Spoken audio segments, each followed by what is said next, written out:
people, getting parents to understand money, that's tough enough. Now our money coach, Bill Stanley, is trying to head some kids off at the path, teaching them good money habits. Good morning, Bill. Good morning. Yes, I must like a challenge. That's why I have a new puppy. That's why my newest clients are 15, 16, and 17 years old. Wait, can we show the puppy? Can we? Do we have the picture of the puppy? Can we show? Oh, there's your puppy. Oh, right. That's him.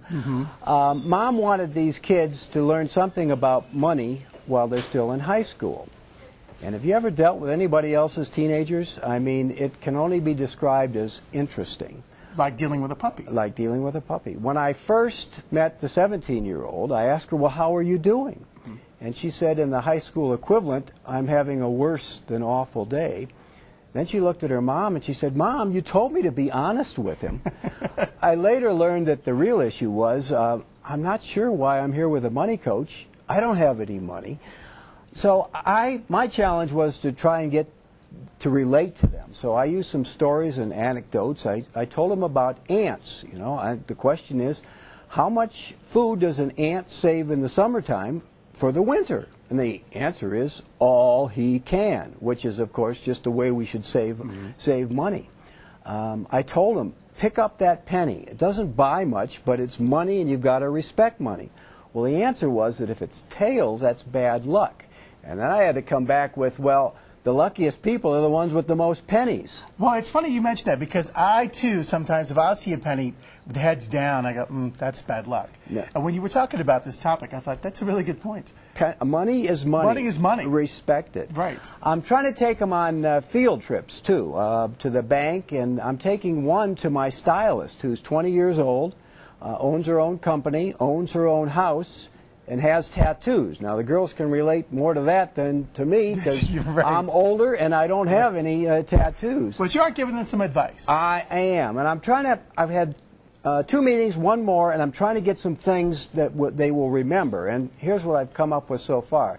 Number one, and you've heard this before, is you are the only one responsible for your money. Right. So learn as much as you can and prepare to defend yourself from people who want to take you from money.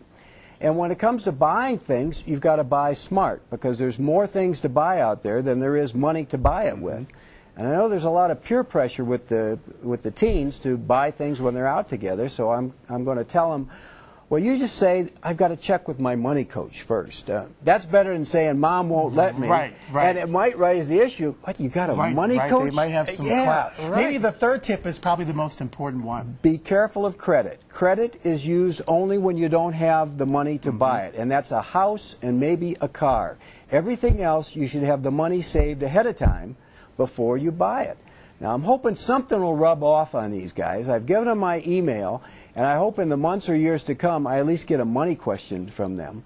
But so far, it's working for me, because the last meeting, the 2 girls came, and I talked to one, and the other one played with my puppy. So it worked out. And then get somebody to train the puppy. Yes. That's less work for you. Yes. And it's free, right? Exactly. That's right. Hey, if you have a question for Bill or a story, you could email him directly. What's your address? MoneyCoachBill@AOL.com. Love it. I'm going to pick up every penny I find That's right. Puppies and teenagers. I love them both. Yeah, we'll pull whatever hair we have left out, right? Good luck. Keep us posted on how they do. Okay. For what they learn throughout the summer. Let's